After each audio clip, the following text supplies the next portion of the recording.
Good evening. We'll call the Newark City Council Finance Committee meeting to order. Present are council members Floyd, Frazier, Marmee, Cost, and Bubb.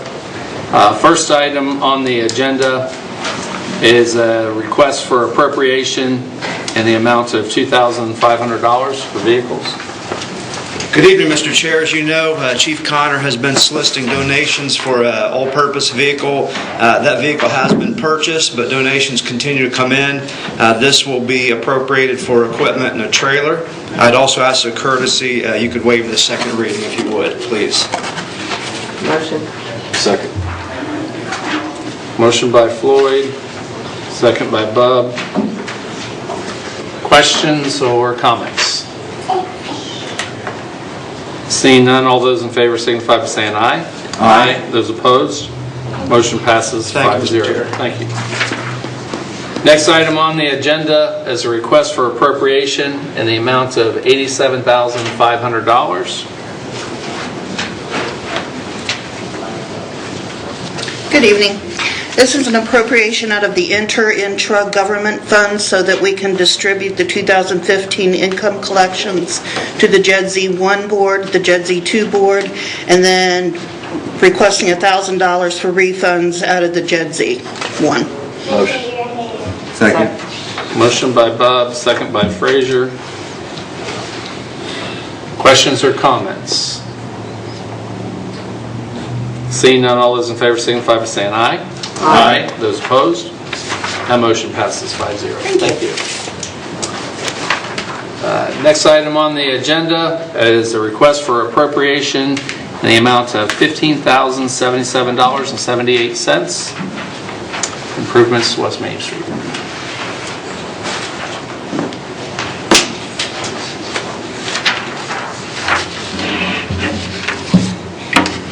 There we go.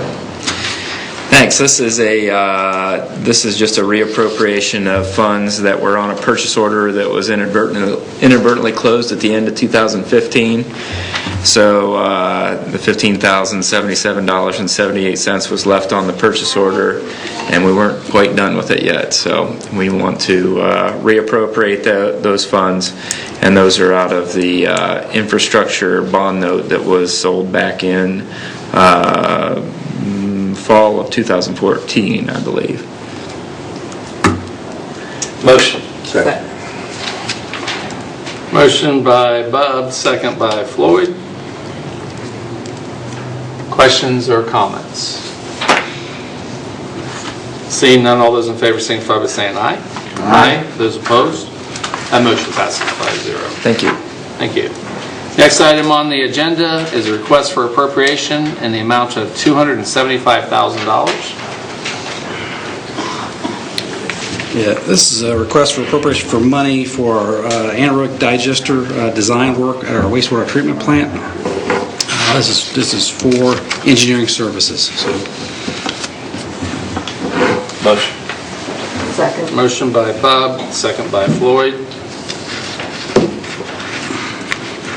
Questions or comments? Is this a one-time expense? Sure. Is this a one-time expense, or is this going to be reoccurring? This is a one-time expense for the design of the project that we've approved to move forward with. So, we'll be coming back for money on the construction eventually. So, but this is just for design. So it'll be construction management, construction, there'll be some other things, but one time for design. Hopefully one time for design. Yeah, I hope so too. Any further comments or questions? Seeing none, all those in favor signify by saying aye. Aye. Those opposed? That motion passes 5-0. Next item on the agenda is a request for appropriation in the amount of $650,000. This is for a project that's a stream bank restoration project at the diversion ditch out by Granville Road at Raccoon Creek. We have applied for a grant from the Muskingum Water Conservancy District for this project. The grant has been approved for $175,000 of this project, and So this appropriation, even though it's for $650,000, it's really for $325,000 because we have to appropriate the money and move it into the other funds, and so it kind of looks like it doubles everything, but the reality is it's a $325,000 project. Basically, we're getting half of it paid for by the Muskingum Water Conservancy District. We were hoping for a complete grant project on this, but they've had a lot of requests for the amount of money they have to put out, so we're just fortunate to get half for this. So, so our plan is to use stormwater funds to supplement this project, and we've been working on this project for a couple years now, trying to get it designed, get it underway, and so this is a good way to get at least paid half of it paid for. So.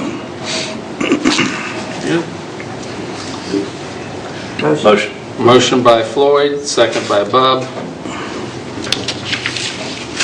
Any further questions or comments? Seeing none, all those in favor signify by saying aye. Aye. Those opposed? Motion passes 5-0. Thank you very much. And with that, the Finance Committee meeting stands adjourned. Next up is Service. All right, we'll call this Service Committee meeting to order. First topic at hand is Mr. Roger Loomis,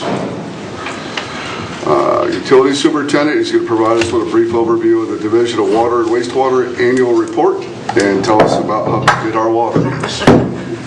With props. From the looks of that prop, I'm going to say it's not too good.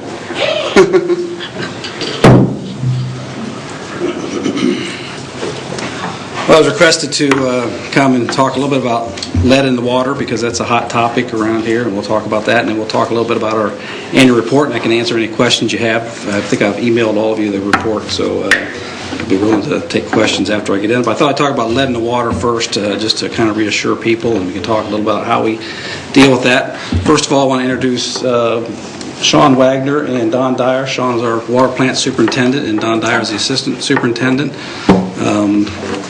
And so they're the ones kind of doing the work, and I'm just up here doing the talking. So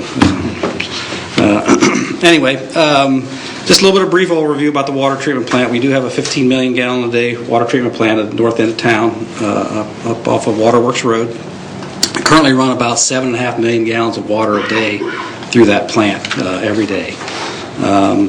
And truly, recently you've seen in the paper a number of cases of water quality issues, and so really drinking water is really a health issue, with a lot of people, and so it's a concern for us, and so we think we're on the front edge of providing good health to the people in Newark. So we have a conventional lime softening treatment plant. Our system basically consists of the treatment plant, the lime softening treatment plant. We have 2 areas where we store about 6 million gallons of water in our system with Horns Hill reservoirs and the tower on the west end of town, in what we call Morgan Manor area. And there's basically 3 pressure zones within the system. There's a Horns Hill pressure zone, which is the majority of town, where the pressure for your homes comes from the Horns Hill storage tanks. There's the what we call our Southwest pressure zone, which is a pumped pressure zone out in the Park Trails area, and then there's the Morgan Manor area or the Krebs Swansea area, which runs off the water tower or the standpipe in Morgan Manor area on top of the hill out there, which most of you probably see all the time. So we have about 200 miles of water line, and so that's kind of a basic roundup of what we have for our treatment system and our water system. Talk a little bit about lead and copper. First of all, we do not have any lead in the water leaving the water treatment plant. However, back in '91, we started the EPA with concerns with lead started what was called the lead and copper rule. And it's been revised several times in the last few years, in 2000, 2007, and they're redoing it again, and that now as we speak. The lead and copper rule is a unique rule. It's a treatment rule. It's not a defined, what we call defined MCL, which is a maximum contaminant level. Basically, the health departments have come out and said, there's really no good level of lead, 0. You can't have any. Well, that's with plumbing fixtures and things like that. That's almost impossible. So, I mean, I guess not impossible, but you can take it, but it's going to be very, very expensive to get to zero, right? So they have a treatment. It's a treatment technique, and so and sampling. So, and I can tell you, in our last round of sampling, we meet the criteria. The criteria the EPA requires us to meet is 90% of our samples have to be below the action level. The action level being 5 micrograms per liter. I just wrote a little note down here that just to give you a perspective of what a microgram is. That's one second every 37 years. That's how, that's what we're trying to measure to. So that's a very small amount of material that's in the water. So, but we've been below 0.2 micrograms per liter. That's our detection limit. That's as low as we can detect is 2.0 micrograms per liter. So all of the samples have been below that, or 90% of the samples have been below that level, and which is what's required by Ohio EPA. So what do we do for treatment, just so you kind of get an idea of what we do for treatment at the plant. Again, there's no MCL for lead, and so we're required to control the corrosivity of water, so the water's not corrosive. Generally, our water treatment system, we have a high pH. It's a very alkaline system, so it's not acidic.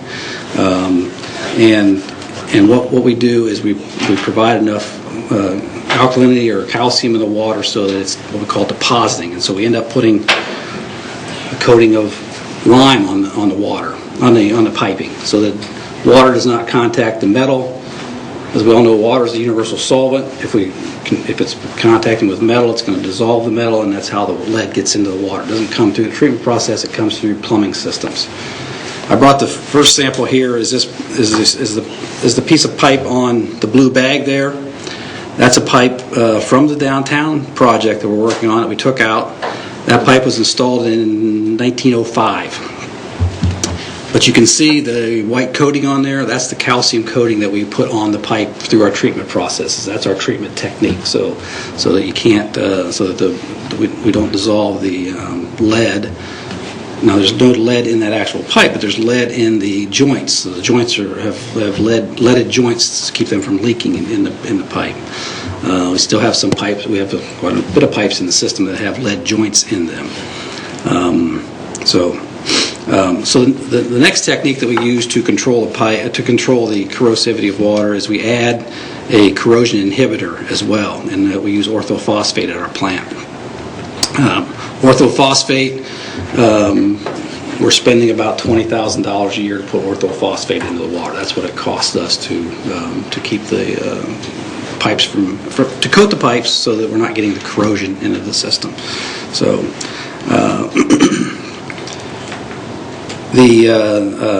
so those are our treatment techniques that we use to prevent corrosion and get lead into the water. The other thing we have to do is we have to monitor and test for lead.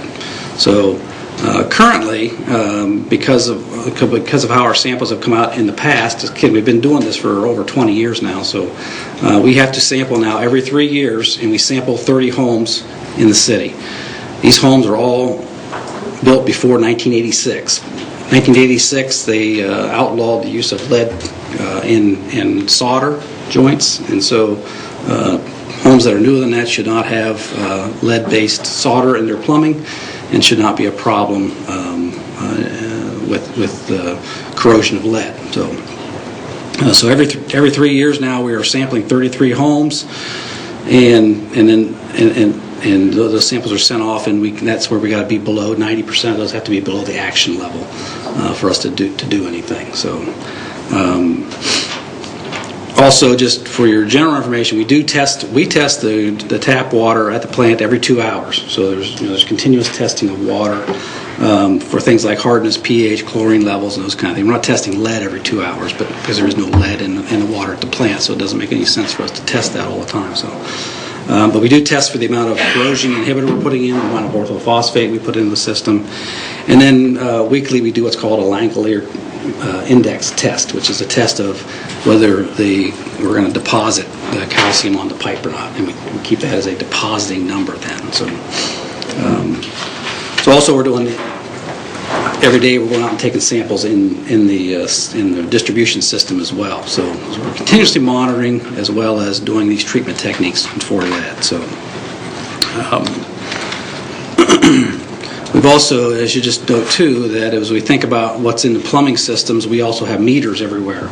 So meters now no longer we have what's called no lead meters now. Now they're not no lead meters, they're meters with less than 0.02% lead in the brass.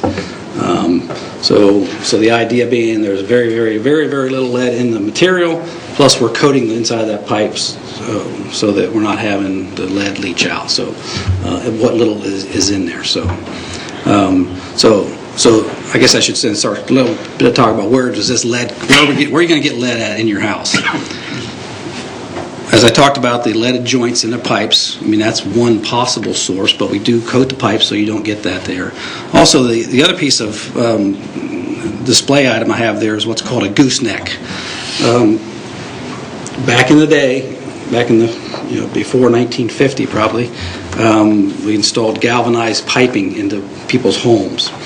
And the best way to hook the galvanized piping up to the water mains was to use a lead gooseneck. And I can pass this around real quick because it's just kind of funny to feel how heavy this is, because that's actually lead. It doesn't seem like it should be that heavy, but it is very heavy. And so we have been in the process of removing those lead goosenecks out of our system over the last 20 years. Well, actually, over the last 30 or 40 years, we've been in the process of removing those. We got somewhere between, we think, around 500 of those left in the system. But just to kind of give you an idea of, one comment would be, why don't we just go out and remove all those? Got 500 of them. Well, if it takes about a day to remove a service line, for a crew to take a service line and replace it, and it cost us about $2,500 to do that. So we only roughly have 200 working days in a year, but we don't generally do this kind of stuff in the winter. And so you got about 3, 4, 5 years of work ahead of us to get this all done. So it does take time and several $1 million worth of work to get that done. So certainly we could hire a contractor, we do all kinds of things, but it's very, very expensive. We're in a position now that since we're coating the inside of those pipes and they're not getting lead there, we're just going to keep going at the pace we're going at, eventually remove all those and eliminate the problems in the system. So but lead also comes, from your environment as well. There's lead paint, there's lead on toys, there's lead on dishes you might get from overseas. There's all kinds of play. It's not just the water. I think they've predicted that 20% of the lead in people that they found lead poisoning it comes from drinking water systems nationwide. Not here, but I mean nationwide would be a number. So it's not it's not the prevalent way that lead gets into your system, but it is. One way to be done. So, just in brief discussions about ways people can reduce their risk, or if they have got a concern about lead in the water. One thing you can do is every time you go to get a drink of water, let your spigot run for a few minutes, because that water that has set stagnant in that system for overnight, let's say, that's where you're getting a better chance of dissolving that lead into the water. Not saying we don't have that problem, but I mean, if that's what your concern is, that's one thing you can do. You let that run for a couple seconds, the water's going to come out, and you're not going to have lead in the water when you flush the systems. Okay, because the raw water does not have lead in it; it's what's being dissolved into the plumbing. So, check your internal plumbing, check your your fixtures, that make sure they're not high. Anymore when you go to a store to buy fixtures, you can see what the lead content is in those fixtures. Look at that. That's the kind of things you would need to do if you're concerned about those issues. So you're not going to be able to boil the water and make it better, that kind of stuff. That's not going to help in this case here. So we also put out then every year, just as one that's a requirement of the lead rule, is we put out our annual Consumer Confidence Report. And if you look at that, which I'm sure all of you have probably read this front to back, because you've sent this out to everybody, and it's available online as well. But we do list the under our inorganics here, we have the lead. Every year we put what our lead results have been. So unfortunately, those have been no results. So, that's a good thing. So anyway, that's a brief overview of lead in the non-lead in the city's drinking water. If you have any questions about that, or anything else I can answer? Or? Yeah, Roger, let me ask you, obviously what brought this issue up to light is all the press that Flint, Michigan has been getting. Can you maybe explain to us a little bit of the difference between our system, their system, in brevity, please? Yeah. Between our system and their system, why they have lead in their system, it isn't really that bad. I mean, the only real difference, and I've not been to Flint, I don't know all their issues. I mean, I read, probably like a lot of you have, I've read a lot of stuff, but the big difference is these lead gooseneck systems have not been replaced, but also but the biggest difference is treatment technique. You know, they failed to do the proper treatment of the water, and that's really the basic, as I understand from what I've read. I'm not an expert on that up there, but from what I see and what I've read, people in the industry, that's just failed treatment technology. I mean, it's a simple treatment technology, but apparently it has failed up there. So the issues that they're having, we're not at risk for. Well, we're not going to have them. There's always some risk if something happens to our treatment technique, but sure. But yeah, we hope that never happens. Okay. We certainly monitor that, as I've said, and we certainly are in the process of removing all this out of our system, and updating our infrastructure is important. That's why. I'm up here a lot, asking for a lot of money at times, but this is part of that. That's because it is expensive to do these kind of things, and to continually, as I've said before, the water and wastewater department are continuous construction projects, and that's what we're doing. And this will be part of that. Of the lead joints that are out there now, or that were in this city, what percentage of them do you think you replaced? Ballpark iron. Oh boy, that'd be a hard number to throw out there. We don't know where all that's at exactly. I mean, of course, anything that's been put in probably from we stopped doing new leaded joints probably back in the 60s, I'm going to say. Do we still go out and repair leaded joints? Yeah, because we end up with leaks in them, and we have to pound lead back into them. We do try to cut those out when we can, and in the situation.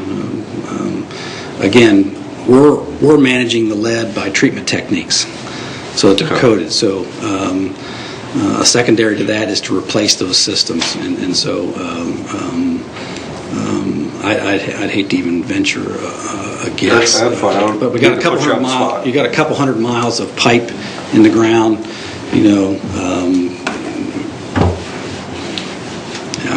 Yeah, who knows? Like I said, we've got about 500, we think, of these goosenecks left in the system.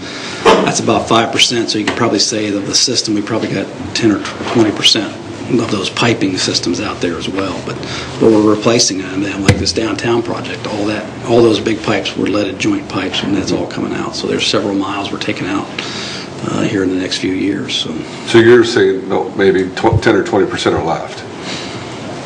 Of the... Well, that I'm just kind of throwing a number, maybe somewhere. I don't know. I mean, but it's a small percentage. We've gotten rid of a lot of them. We're getting rid of it. We've got some more to go, but we've gotten rid of a lot of them. But again, we're managing it through. That statistic. We're managing it with treatment techniques. Okay. Is how you do it. So. Okay. Mr. Chair. All right.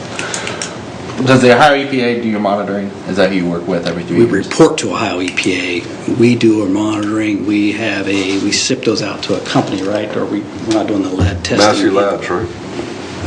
We're not using Massey for that. Is it Massey? Okay, yeah, we are using Massey for that. So.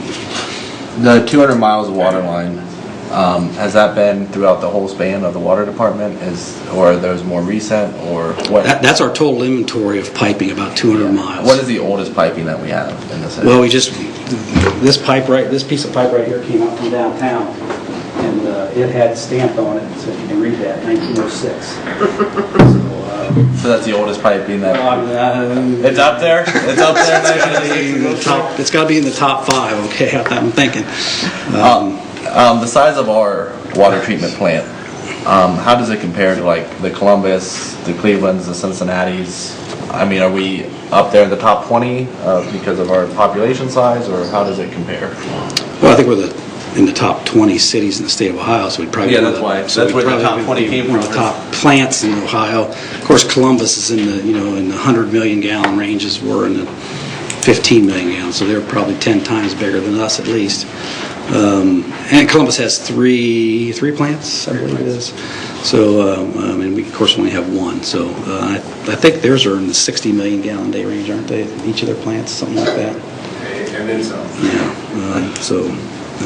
So they have multiple sources and multiple plants. Kind of a different setup. Yeah, Cleveland does have one plant, but probably in over the 100 million gallons. So yeah, we're not close to that big, but we're pretty good size. And final question, as far as our reserves that we have, so we have the towers, and we have, I guess, behind the water treatment plant where all those lakes are. Is that considered a reserve, or TJ Evans Park? That's not really a water reserve for you guys? No, none of that's water reserve for us. What we have is, several backups for our water system. We have a generator. We have a backup generator, so if the power goes out, we can still pump water into the system. We have about a day's worth of supply. I said about 6 million gallons in storage. It's about 6.5 million in storage. So it's about 18 hours to 24 hours. Obviously, if everything went bad, we'd be issuing, hey, stop using water. We got about a day's worth of supply. We have, in the drought conditions, which have been a number of years, knock on wood, we haven't had drought issues, but we have 2 wells up in the St. Louisville area that we can turn on and pump into the river to supplement the river flow. The safe yield out of the Licking River, I believe, is right around 20 million gallons a day. Is that the safe yield? I think so. But we can't even treat that much. So, yeah. But in a drought situation, we're not going to get that. You can watch that pretty closely if you watch the amount of water going over the dam. And if you look sometimes in the summertime, you'll see that the water's not going all the way across the dam. It's just going over portions of the dam. That's when we start to get a little bit nervous about. I've seen it down to maybe 10 or 15% going over that dam, where we've issued some. It's been probably 10, 15 years since we issued water restrictions in the city, but that hasn't been. So fortunately, it hasn't been a concern. That was an extreme year there, but that's what we kind of watch. So. I lied. I have another question. For boil advisories, what often is the scenario for those? Boil advisories are generally from main breaks. And again, those are advisories we have to put out to people for 24 hours because we run them. We take samples out of those areas where we have. It's kind of the integrity of the system. Is that well, it's the biological. It's make sure there's no biological problems. All that is testing for bacteria in the system that could have got in during the break. Because we're opening pipes up. Got mud, got all kinds of things going on. We flush that out. We take samples, and it's just to ensure that people aren't going to get sick from the water. So, Any other questions from the committee? Any questions from the audience?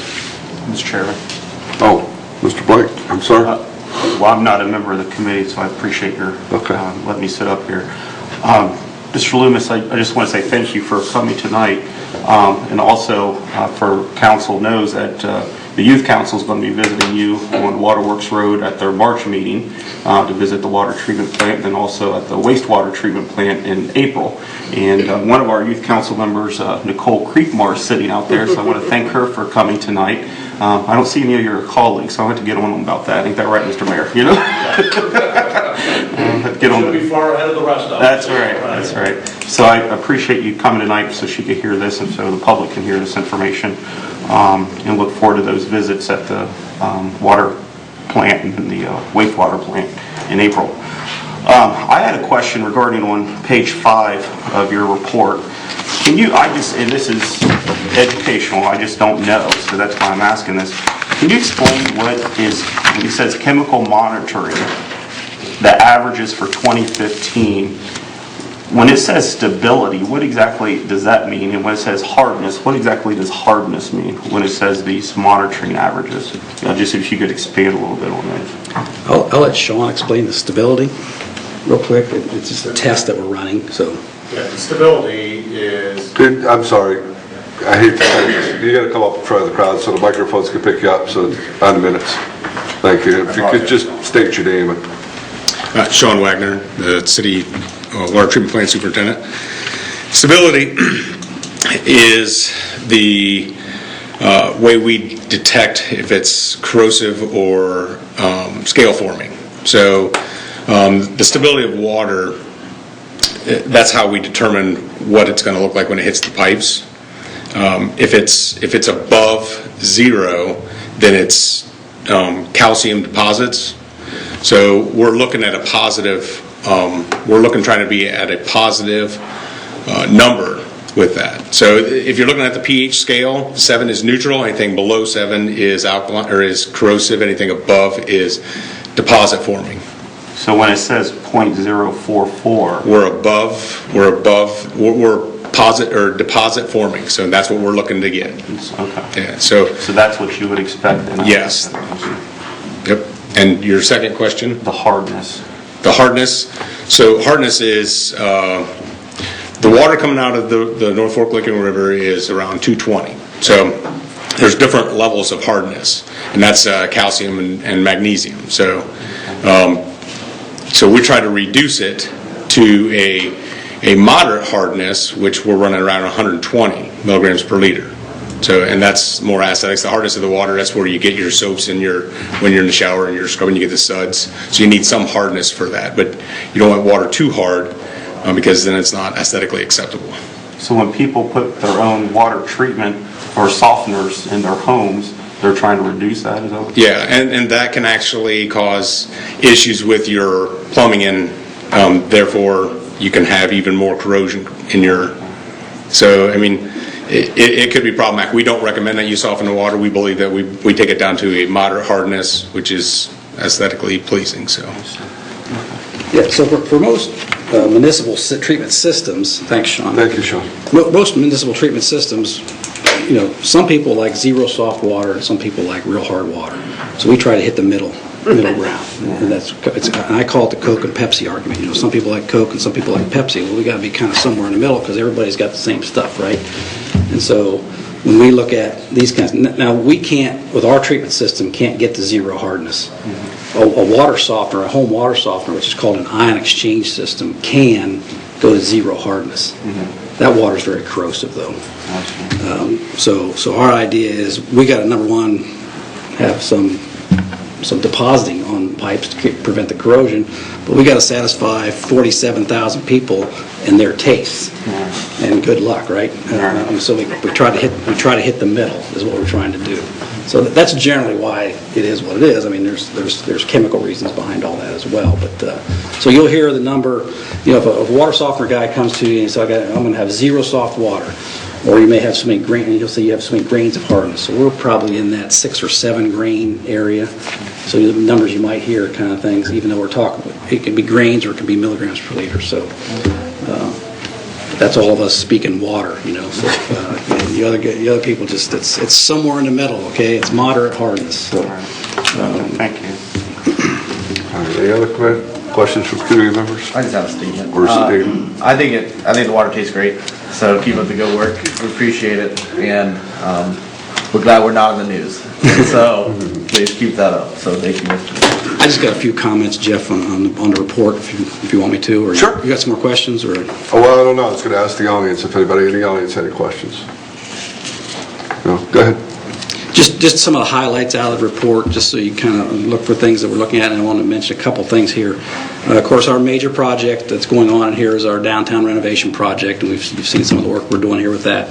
Also, we've talked earlier about the money for the design on the anaerobic digester. That's our major project at the wastewater plant for next year. You can see that in its report as well. But beyond that, the long-term control plan, that's a major piece of work that we're doing this year. We've talked about that. We've appropriated money for that. But the long-term control plan is what we do with our CSOs, our combined sewer overflows. That report is due by the end of 2016. And once that report gets submitted to the EPA, they're going to come back with stuff that we need to do to do more control on our CSOs. we're using this downtown project and a lot of the separation work as a keystone to that report, that we're doing things and we're going to get things done, and that is a major portion of that work. So, and then beyond that, the next big project, when we talk about treatment systems at the water plant, we're looking at riverbank filtration in the next 4 or 5 years at the water plant. That's where we're going to look at drilling some wells up along the river, and so that we don't get, like in the last rain event, we get really muddy water. And I'm real sensitive to water, and I can tell you when we have muddy water at the river, because I can tell the difference in the chemical makeup, because we got to put different chemicals, a lot more chemicals in the water to get the mud out, right?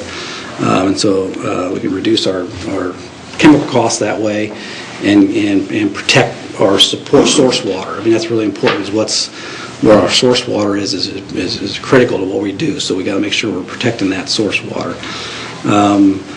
One major thing we've been doing is, anybody that's in business knows that you can't run any kind of business unless you're going to collect the money. And you don't make money until you collect the money. And we've been doing a lot of collections, and we've read those on council here, and we've reduced our collections number. We were running around the $400,000 a year in receivables for a lot of years. We're down below $200,000 on that, and last year we collected about $76,000 in bad debts to us. And so that's really helping in what we do. To do all these other projects, we've got to collect our money, so that's what we're doing. So, and one thing I want to give a kind of a thank you to the Ohio Water Development Authority and Ohio EPA's Division of Environmental and Financial Assistance.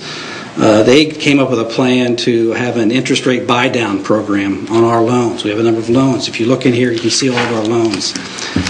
They rebonded a lot of how they do their financing and reduced all of our loans to less than 3%. And that saves us $150,000 a year this year. I mean, that's current. And that's big, especially with these big projects and the CSO work coming on to us. That's huge to us. And so we really appreciate that. So the other big project that's coming up is going to be what we're going to do with loss prevention. We feel like we have too much unaccounted for water. Again, it goes back to, you got to bill for what you're putting out there, and we think our numbers are a little bit higher than what the industry standard should be, and that's going to be a big focus in the next few years. So that's all in this report. So any other questions, I can certainly answer them. So, Mr. Chairman, related to billing, Roger, are most of our homes now where the guy can, when they're checking residential metering, can they do that remotely now? Yeah, the automated meter reading system is completely installed, and we have about, I'll say, less than 100 people that do not have those meters in their homes for various reasons. Most of the reasons are their homes that are in foreclosure, and we can't figure out who owns them, and getting into them is a problem. We have a few people that don't want them for various personal reasons, but that system is completely in place, and certainly is a huge benefit to us. We see a huge savings to that. A number of times we find people high bills, we catch them really early, and so we're not having to deal with people with leaks in their homes and things like that. So, yeah. One more question, Mr. Chairman. Related to billing, are you noticing more people doing electronic monthly billing, or are you still getting paper checks and things? Like, how would you say the billing's going? Yeah, that's something we're really working on, trying to get under control, a little bit more people paying electronically, and instead of coming in and paying in person. We're looking at some new systems right now to try and encourage people to do that. You can pay online. You can pay through ACH, which is automated clearinghouse payments. You can pay through your bank. You can do there's all kinds of ways to pay. We still see about 40% of our people coming in the office and paying their bill. And that's not the most economic way. Just roughly, it costs us over $2 to take a cash payment. It costs us 17 cents to take an electronic payment. Obviously, we want to get everybody on electronic payments as we can. So that number's not where we think it should be, and we've been working on systems to improve that. But again, that requires voluntary compliance by citizens. So anytime you talk to any of your citizens, make sure they're paying electronically. So help us save a few bucks. I'll start. Roger, I appreciate you coming in and informing us. I got to tell you, everybody talks about historical events, and I brag about you guys all the time. When we got hit by that windstorm, the Dreco, or however you pronounce it, we had the entire city out of power for at least 3 days. Some people a lot longer. Me personally, I was out for 10 days.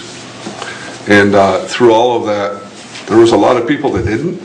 But through all that, the people in Newark never lost water. And it was hotter than blazes.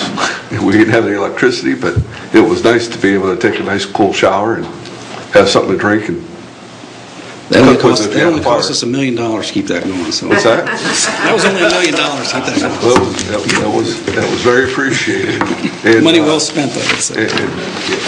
And I'm sure that had a lot to do with a lot of people surviving that ordeal. Absolutely.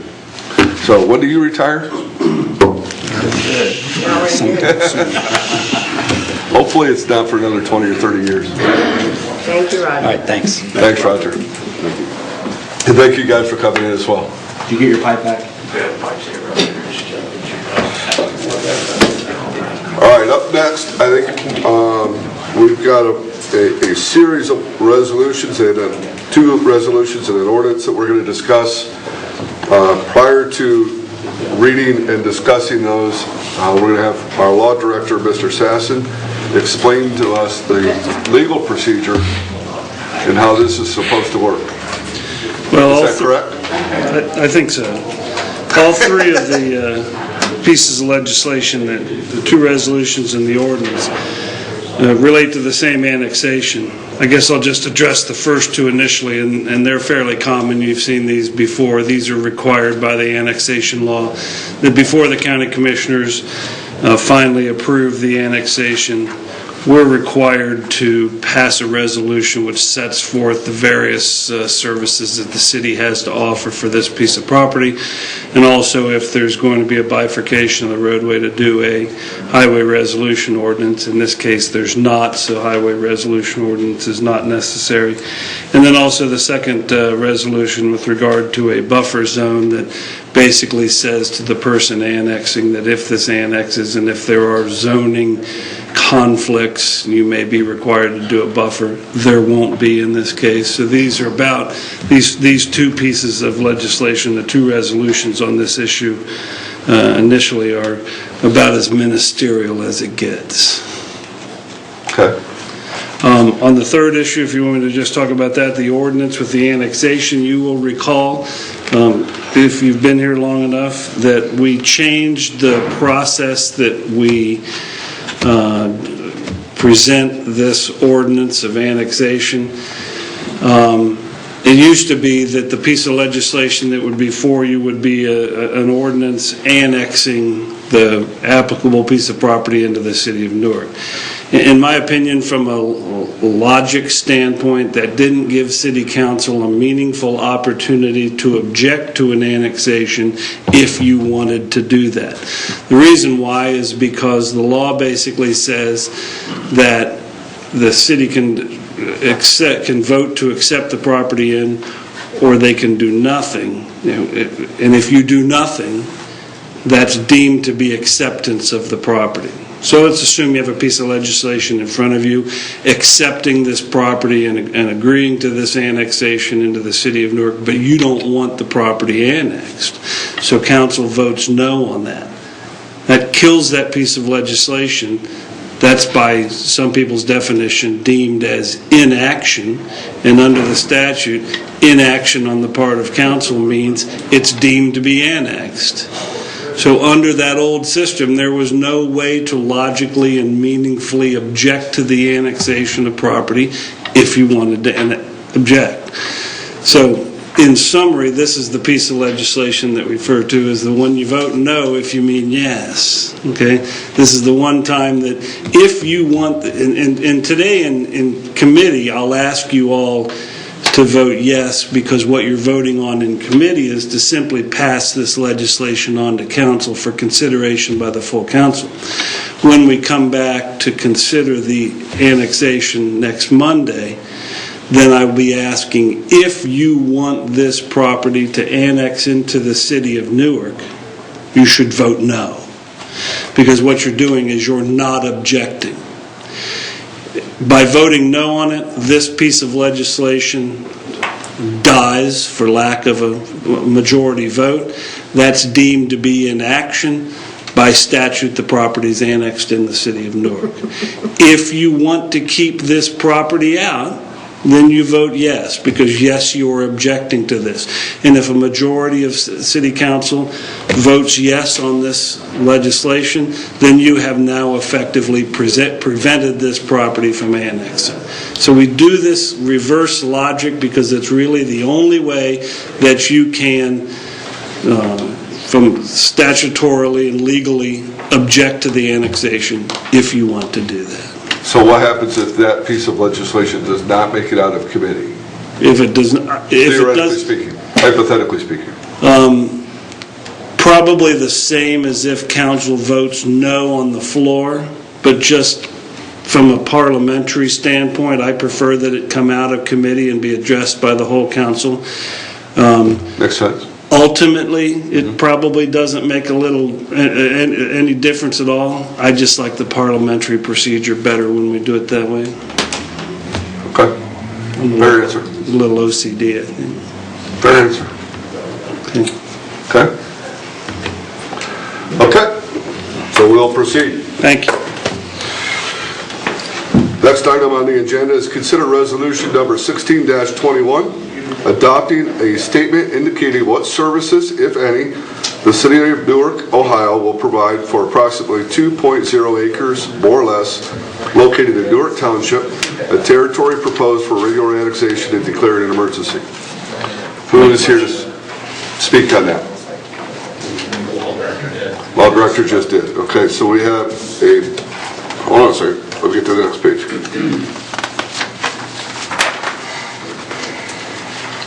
Okay, so we have a motion by Bub. Second. Seconded by Floyd. Any questions from the committee members? Mr. Cost. Chairman, where specifically is this piece of land? I haven't heard that stated.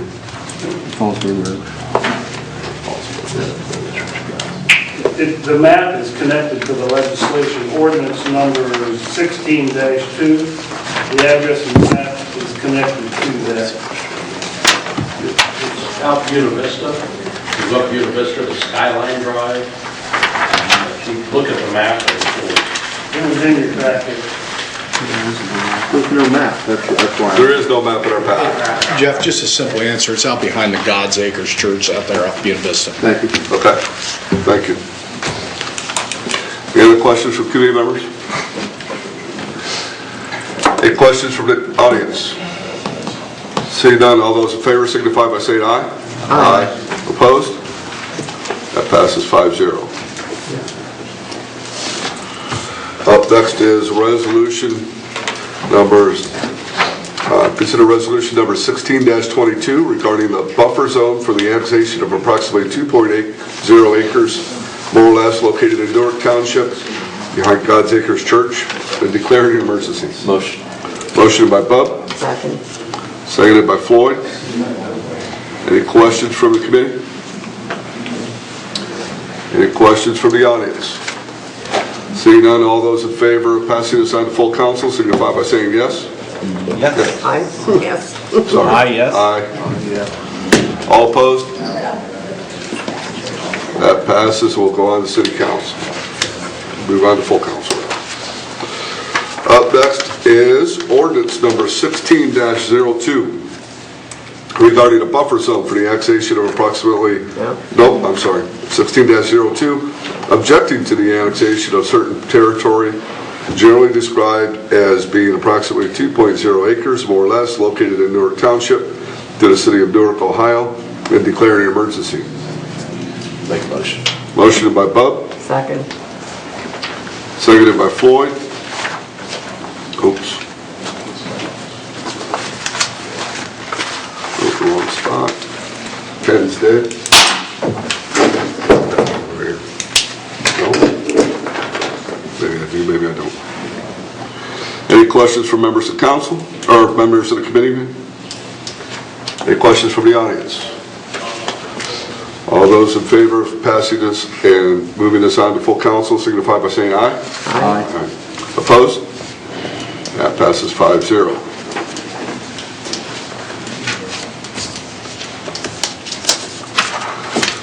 Up next is ordinance 16-03, amending the property maintenance code of the city of Newark, Ohio to provide standard fees for certain abatement actions. Good evening, Mr. Chair. The Division of Property Maintenance, I believe, is doing very good work. We're protecting property values, and we are rigorously enforcing the code. There's two reasons for that. This council support, and we've got great people, Joe and George and Cindy, do an outstanding job. Annually, we review our efforts, and there are times that we come to this council for its increased support because we think we can do better. Tonight, you'll have 4 instances where we believe revisions to this ordinance will help us to protect property values in this community. And I've asked our code official, Joe Paul, to come tonight and explain those to you. Thanks, Director.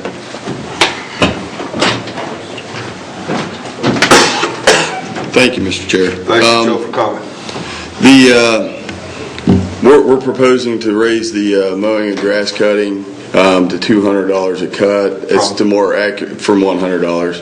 It's to more accurately reflect what we've actually have in the grass cutting with the service of equipment and those type things. When this legislation first came forward, it was new to us. We were using city employees for the first time. Now we've got a little bit better handle on what it actually cost us. The second part of this is removing of rubbish and garbage. The original legislation said $250. It was $250 whether we were taking 1 dump truck load or 6 dump truck loads. This actually reflects $250 per load. To let you know, we've gone to places and picked up 5, 6, 7 dump truck loads of trash from their property. When we were only able to bill them $250. This is just to adjust that for what we actually have into that process.